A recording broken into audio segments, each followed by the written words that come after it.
25 years ago today, Space Shuttle Endeavor on STS-88 took off and put the very first U.S. piece of the International Space Station into orbit. We were actually there. Turn around, Jared. What do you got on your shirt? What do you got on your shirt? What is it, STS-88? What's that? Hi guys, I'm Jared. This is my mom. We are going to tell you about our experience, not only getting to see this historic shuttle mission, but getting an insider behind the scenes experience that no one else got. All right, I say cheers to that. So I actually brought some pictures. So this was December 1998, the late 1900s. We're just there as tourists, guys. We are not, there's nothing special about our trip. We're just going to see this launch. That's right. And we all had on the matching STS-88 shirts. That's right. I have taken the sisters to the restroom and we have our matching shirts on. We're washing our hands and this really sweet lady smiles at us. She says, "Are you here with astronaut families?" I was like, "No." And she said, "Well, I am. Would you like to join us?" It's basically all I knew, that somehow she was related to somebody that was an astronaut and that she wanted us to go with her into this auditorium with the astronaut families. I meet up with Dad and he says, "Where are we going?" I said, "Just follow her." And so we went to the auditorium. As we sat there with, come to find out, Jerry Ross's family, his wife Karen is with us. And so you start to hear the unfolding, the schedule of what each crew member is going to do daily as they are on this mission. And then they talk on the personal side and they read letters that are from the crew member to their family members. So that was a sweet, precious, and usually private moment that would just be in this auditorium. But since we were with the family, we got to experience that, and that was so sweet. So then we leave the auditorium. Again, we're traveling, we're just here for the ride. We're like, whatever is happening, these people are kind enough to invite us, and they put us on a bus tour. And it was unlike the bus tour we had been on the previous day, which was just a normal Kennedy Space Center tour. This one gave us exclusive access to the space shuttle we did not expect. Shotguns down, get the video. Hey, where you at, Jared? What do you think about that?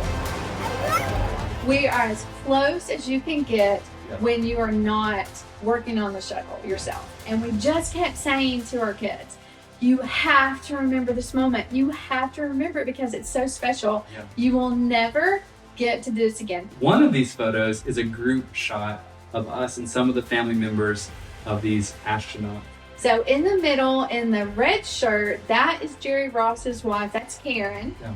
And then to the left of her, in the navy shirt there, that is their daughter, Amy. And Amy also worked for NASA, and she had designed new gloves for her dad to use out in space. She said that the previous gloves just did not have the texture on them and the dexterity of them, so that her dad could not hold all those little bolts and all the little pieces you would have to hold in space. Yeah. And so she had created these specially designed gloves for her dad to use on this trip. Jerry Ross is also notable because he still to this day holds, is tied for the most shuttle missions. Yeah. On that mission alone, spent 21 hours out floating in space, building this module, putting it together. So we get to go have this exclusive experience with the astronaut families up close to the shuttle, but then we get to, of course, watch the shuttle launch. Yes. And once again, the Ross family is so kind, getting us access to see the launch as close as anybody's allowed to see it. 12, 11, 10, 9, 8. We have a go for main engine start. We have main engine start. 4, 3, 2, 1. We have boost ignition and liftoff.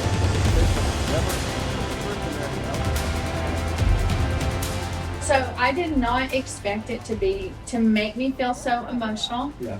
And also just the physicalness of it. Yeah. You feel it in your chest. You feel it in your chest. It was pitch black, middle of the night, and then the shuttle ignites, the solid rocket boosters ignite, and it's like the sun has suddenly appeared on the swamp.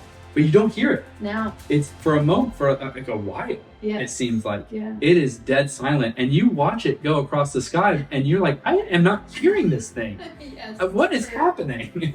And then the ground starts to rumble. It does. And then you hear it, and you feel it in your chest. And those solid rocket boosters, it's a thumping sound. It is. And it starts at your feet and goes all the way to the top of your head. Yeah. Because like I said, I did not expect it to be that loud. Yeah.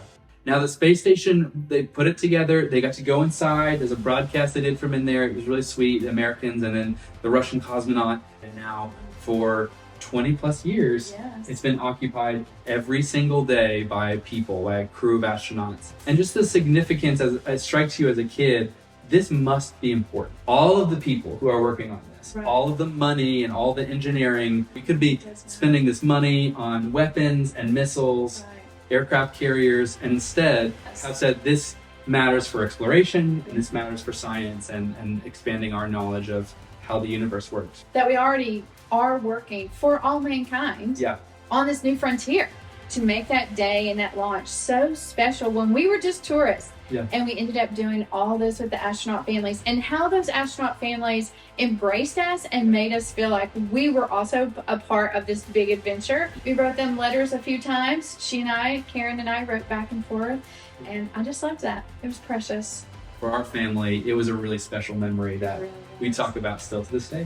Always treasure it for the rest of our lives.